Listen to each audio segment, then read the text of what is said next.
Well, I think it's what they call out at frying pan and into fire. We've just had that horrendous weekend where temperatures dropped as low as -11 in some areas. Now that's passed and the temperature's increased to 10 degrees through day. We've now got heavy rain and 52-mile-an-hour gusting winds, which is now blowing netting all over the garden, so that's something else for me to do today.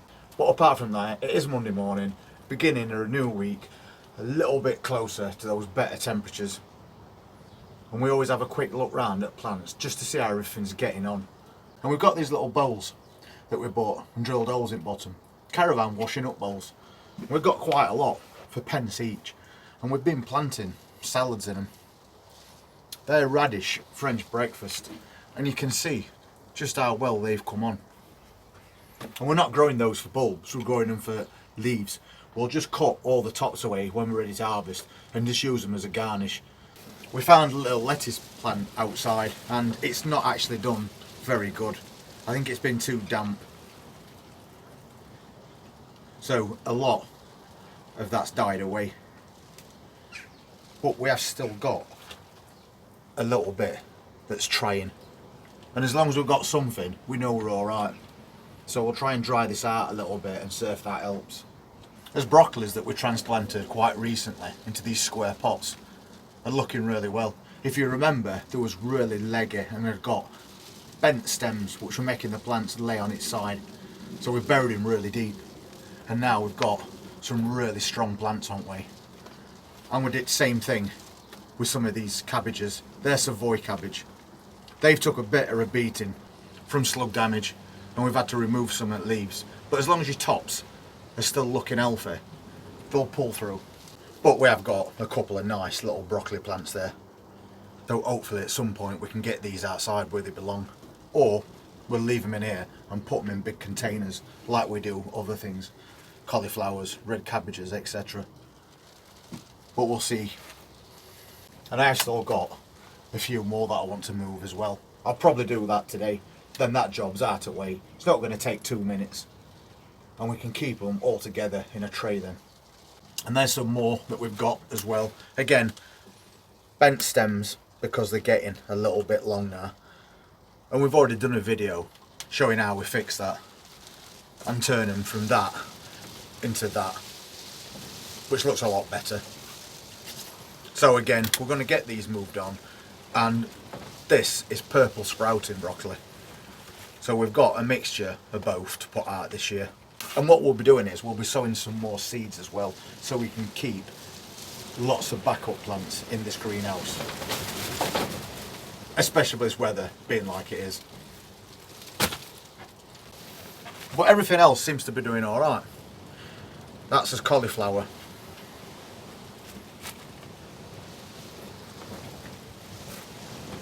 And that's another cauliflower that we're growing in a container. And you can see that that harsh, cold temperature haven't hurt those plants. Because we put old compost bags over the top to protect them from frost. And that has definitely done the trick.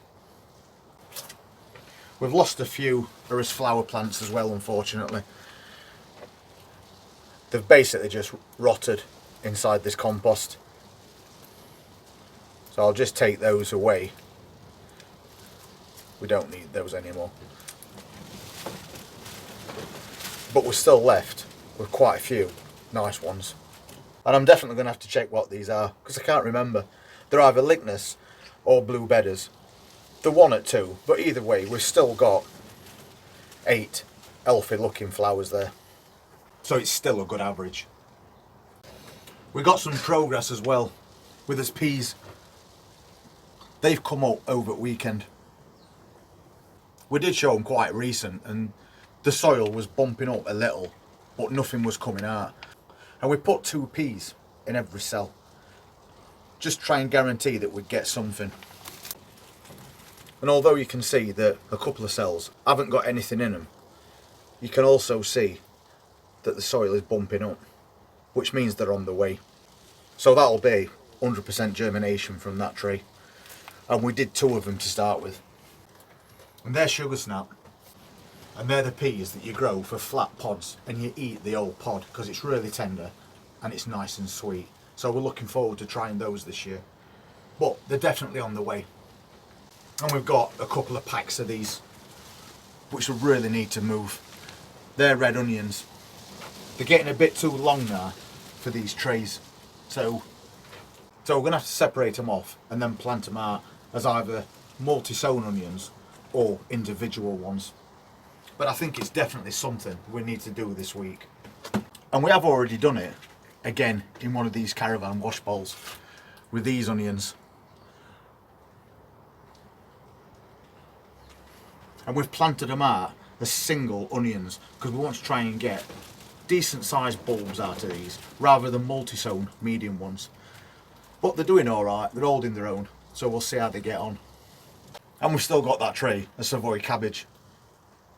These aren't growing very fast, but we have got some nice healthy plants amongst them, so once again we need to think about moving these on.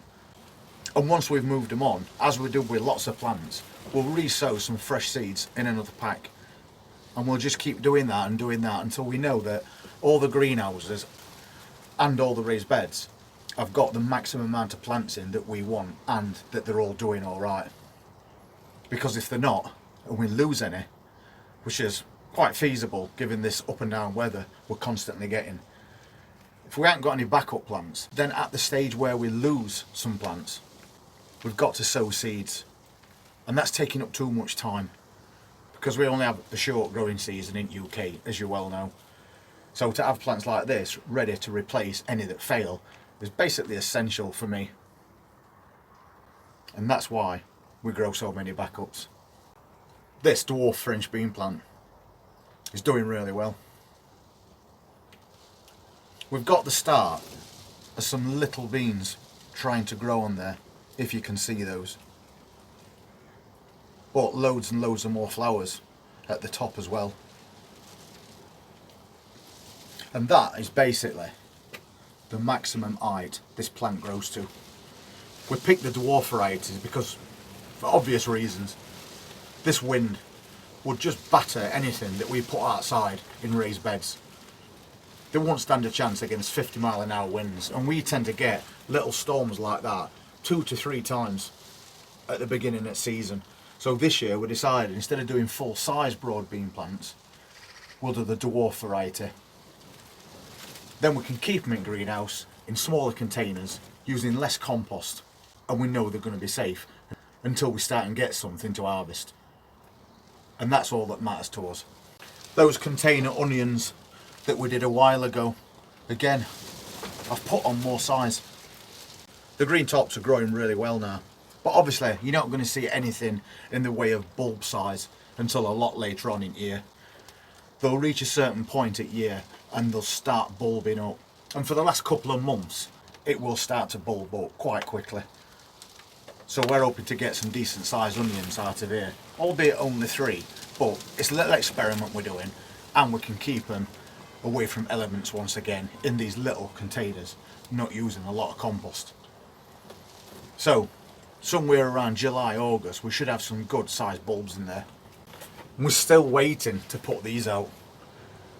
The onion sets that we've allowed to grow on in these little cells. And now they're getting quite big.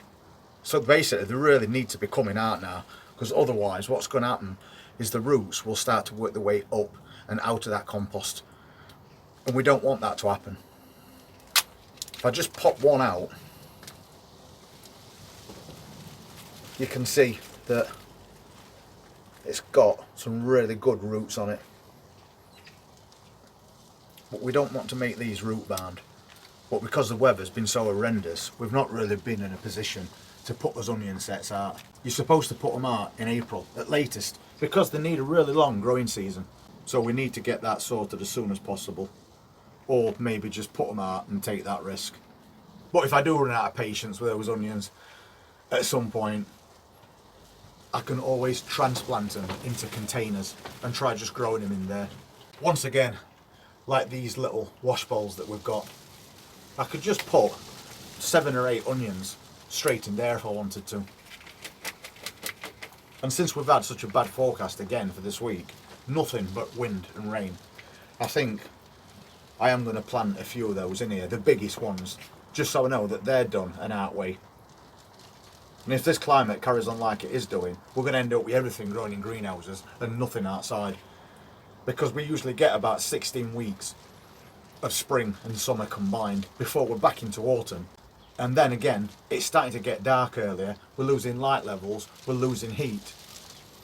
So we're just reaching a point where it seems like the growing seasons every year are getting shorter and shorter.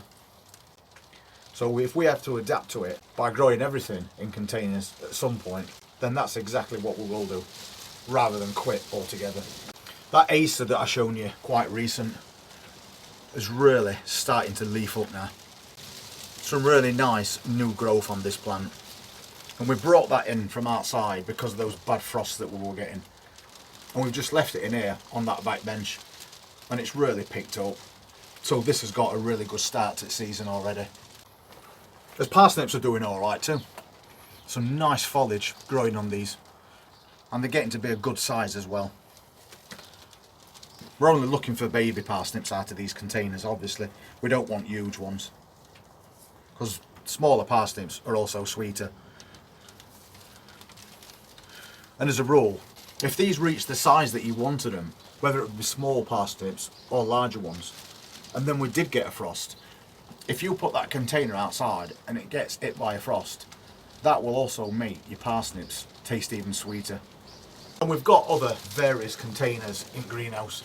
We've got those red cabbages, still doing alright. We've got another cauliflower over there, again holding its own, thanks to that extra protection that we offered it over the last few days. We've got these containers of carrots. Carrots are really cold hardy anyway, but you can see there, we've got lots and lots of growth.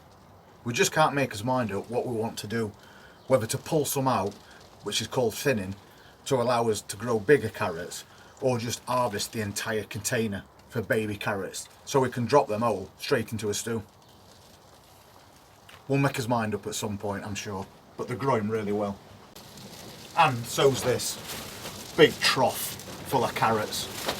We've got thinned out carrots in there that are doing well, and then at the back we've got another row that we haven't thinned out, because we are growing those for baby carrots. Those spring onion containers are growing back nicely as well, so we'll be able to harvest those quite soon again.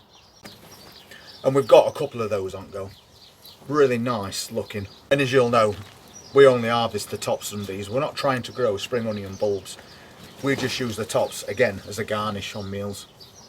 So everything's doing really well under the protection of this greenhouse, and being given those extra layers of protection when needed.